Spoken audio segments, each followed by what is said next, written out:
नमो नमः। प्यारे बच्चों, आज हम उत्तराखंड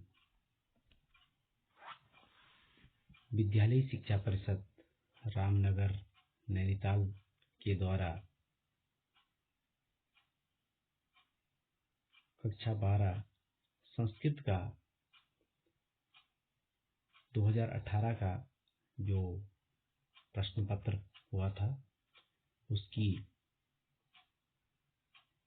कॉपी जो अपने साइट में अपलोड की गई थी उसको डाउनलोड करके उस कॉपी पर हम आज चर्चा करेंगे कि किस प्रकार से इस कॉपी पर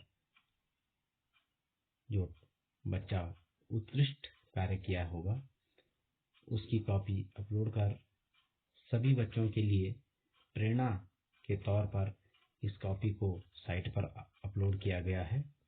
तो प्यारे बच्चों, आज हम इस कॉपी को देखकर समझने का प्रयास करेंगे कि ये जो उत्तर पुस्तिका बच्चे के द्वारा लिखी गई है तो इसमें किस प्रकार से बच्चे ने लिखी है, तो इसको आज हम समझते हैं।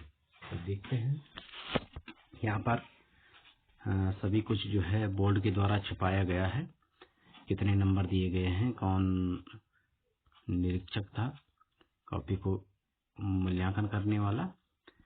तो ये 2018 की कॉपी है, समझते हैं। इसमें जो पहला प्रश्न आया होगा वो आप सभी विज्ञ हैं कि इस पर एक गद्यांश आता है और उस गद्यांश पर आधारित जो प्रश्नोत्तर होते हैं वो प्रश्नोत्तर जो है यहाँ पर हल करने होते हैं। तो प्रश्न संख्या 1, उत्तरम एक पदेन उत्तरत। तो उसमें बच्चे के द्वारा एक एक पद में उत्तर दिया गया है। बहुसा, या इसमें बच्चे ने लिखा है बहुसः संघर्षमयम् भ्रष्टाचारः महामोह विश्रांतिम। तो ये जो कॉपी रही है ये इस उत्तर पुस्तिका में बच्चे ने पेपर से उतार कर गद्यांश को पढ़कर इसके उत्तर यहाँ पर दिए हैं। प्रश्न 1 का खा पूर्ण वाक्येन उत्तरत। यहाँ पर बच्चे ने पूरे वाक्य में जो है इस प्रश्न का उत्तर दिया है, वो आप देख सकते हैं। इसी प्रकार से यहाँ पर प्रश्न संख्या 1 का गा निर्देश अनुसारम उत्तरत। तो जो प्रश्न पत्र में जो निर्देश पूछे गए होंगे तो उसका निर्देश के अनुसार जो है बच्चे के द्वारा जिस उत्तर पुस्तिका में उत्तर दिया गया है। इसके पश्चात प्रश्न संख्या 2 जो बच्चे के द्वारा इस उत्तर पुस्तिका में हल किया गया है। तो आप सभी विज्ञ हैं कि दूसरा प्रश्न हमारे पास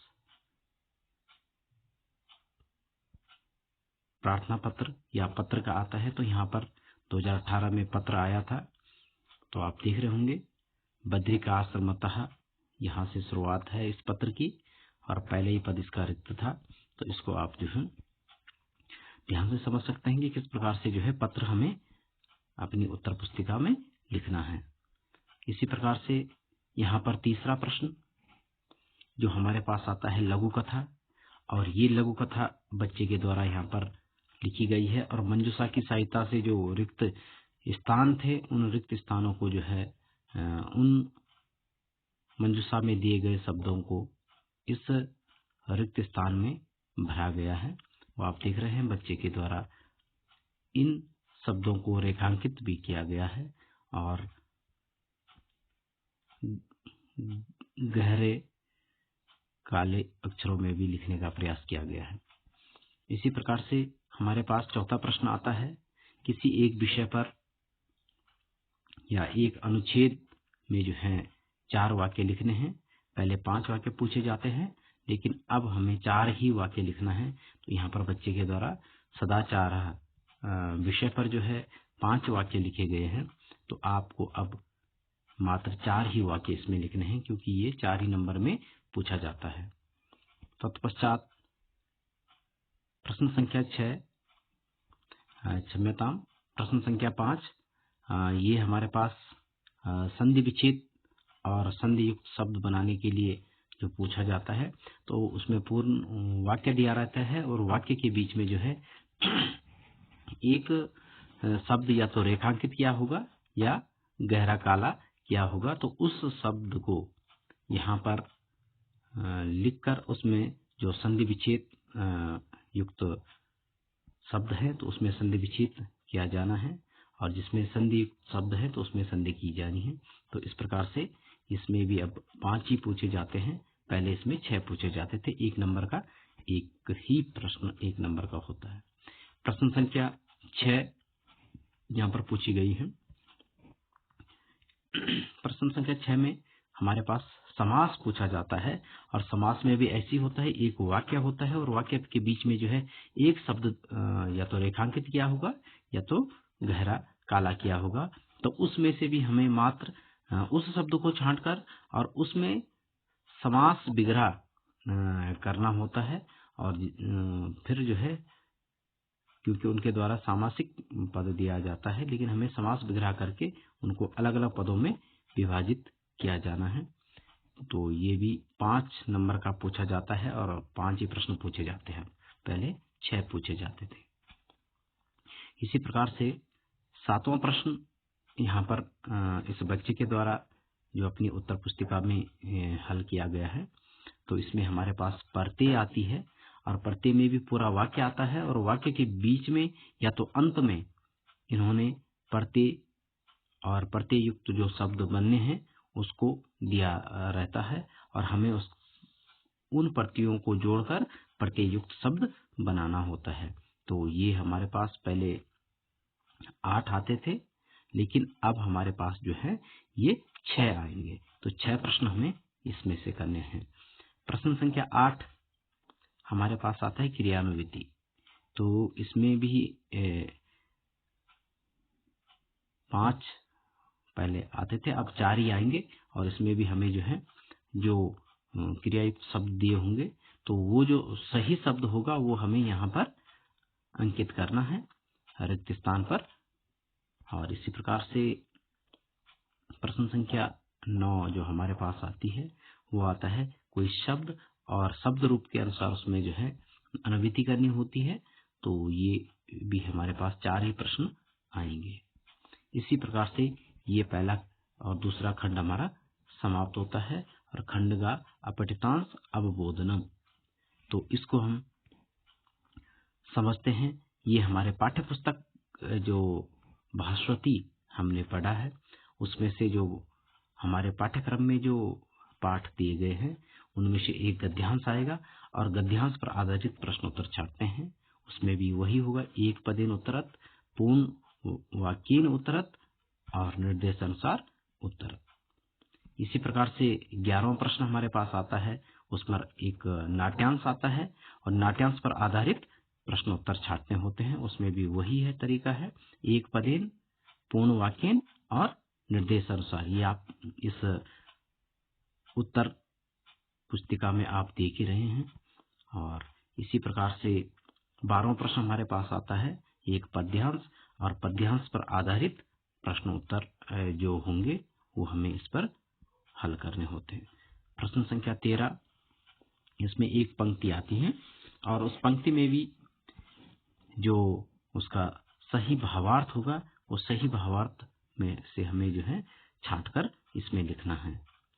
इसी प्रकार से 14वां प्रश्न हमारे पास आता है, उसमें भी एक वाक्य आएगा या फिर श्लोक आएगा, और उसमें से भी हमें शुद्ध जो भावार्थ होगा वो हमें छांटकर लिखना होगा।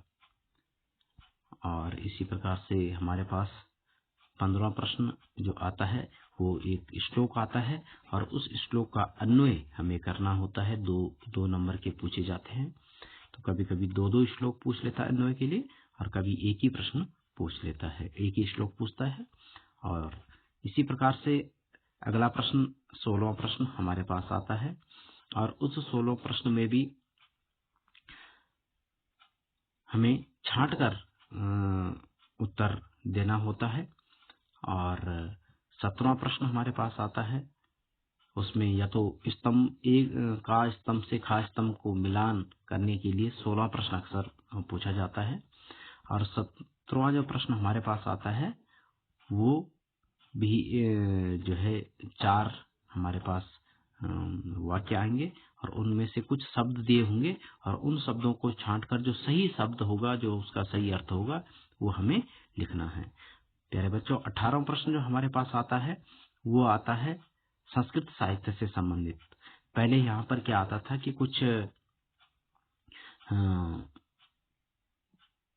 प्रश्न या वाक्य आते थे और वाक्य के साथ साथ उनके साथ 3 विकल्प आते थे और उनमें से जो सही होता था वो हमें छांटकर लिखना होता था। और अंत में अथवा में एक पूछा जाता था किसी विषय पर 5 वाक्य लिखने के लिए, हो चाहे महाकाव्य हो या नाटक हो, इन पर जो है 5-5 वाक्य लिखने होते थे।